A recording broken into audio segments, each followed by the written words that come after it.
Smartfon to nie jest niewinna zabawka, że to jest oficer werbunkowy. To jest trochę jak z kręgiem anonimowych alkoholików. Badania pokazały, że samo znajdowanie się twojego smartfona w zasięgu wzroku już psuje jasność kontaktu ze światem. Panie doktorze, ma pan pracę, żyje pan w dostatku, ma pan samochód, ma pan dom z pięknym ogrodem, ludzie pana szanują. I po co to panu?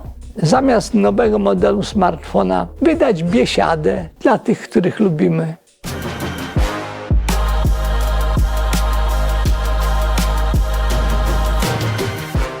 Cyfrowe tematy. Jakie zagrożenia należy mieć na uwadze, będąc obecnym w cyfrowym świecie? Jest ich tak wiele, że nie wiem, jak można byłoby to wyczerpać. Może najlepiej przekonać samego siebie, że smartfon to nie jest niewinna zabawka, że to jest oficer werbunkowy jakiejś zorganizowanej grupy, która chce zamienić ciebie, użytkowniku tego smartfona, w najemnika, który dostanie iluzję podmiotowości, iluzję dostępu do wiedzy, iluzję kontaktu, a zamiast tego będzie przekazywał swoje dane osobowe, dane behawioralne, będzie kupował rzeczy, których nie potrzebuje, za pieniądze, których nie ma, żeby zrobić dobre wrażenie na ludziach, których nie szanuje. Smartfon to wielki manipulator, w którym zaszyte są liczne cyfrowe technologie uzależniające. Tak należy o tym myśleć. Jak przekonać negatywnie nastawionych rodziców, że warto wprowadzić ograniczenie smartfona? To jest trochę jak z kręgiem anonimowych alkoholików.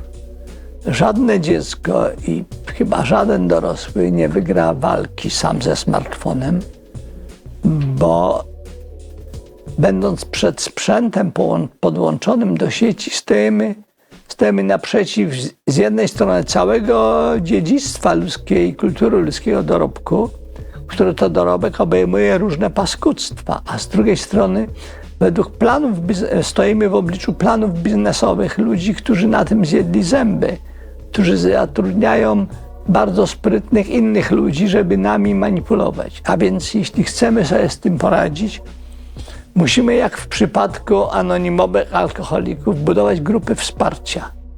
Bez grup wsparcia rodzicielskiego, instytucjonalnego nie można tej walki wygrać. Trzeba rozmawiać o tym, tak samo jak w niektórych krajach, na przykład w niektórych kulturach protestanckich są grupy modlitewne. Warto by założyć grupy rozmowy o technologiach cyfrowych i wspólnie wychodzić do realu, umawiać się na cyfrową absencję i samemu dawać przykład innym. Ja co pewien czas, gdy wyciągam smartfon, chociaż nie zadzwonił, a powiadomienia mam powłączane, mówię, nie, zaraz, nic się nie stanie, jak nie zajrzysz do niego.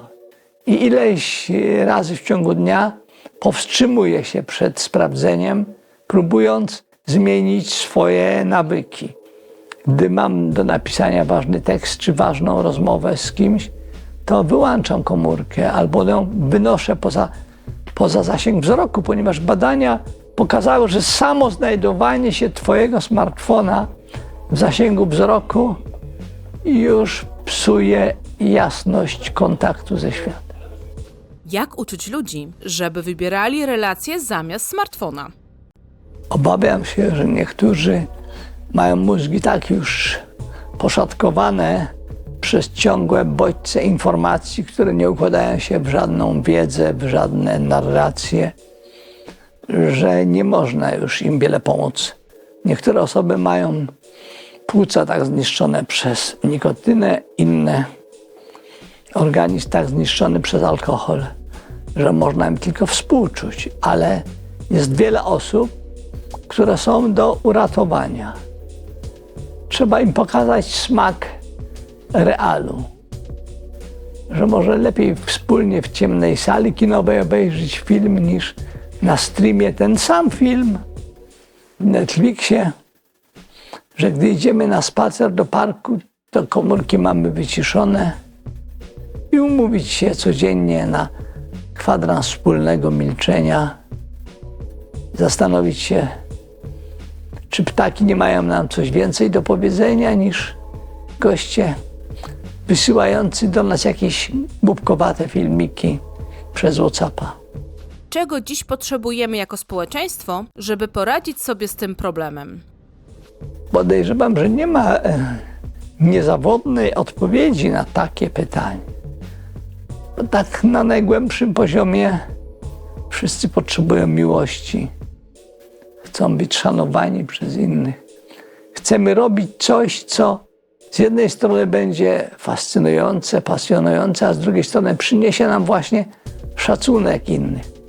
Pamiętam rozmowę z pewnym lekarzem z Podkarpacia, który opowiadał, jak w czasach stanu wojennego przyjechało do niego 2 esbeków, był lekarzem, był zaangażowany w działalność podziemnej Solidarności. Powiedzieli: panie doktorze, ma pan pracę, żyje pan w dostatku, ma pan samochód, ma pan dom z pięknym ogrodem, ludzie pana szanują.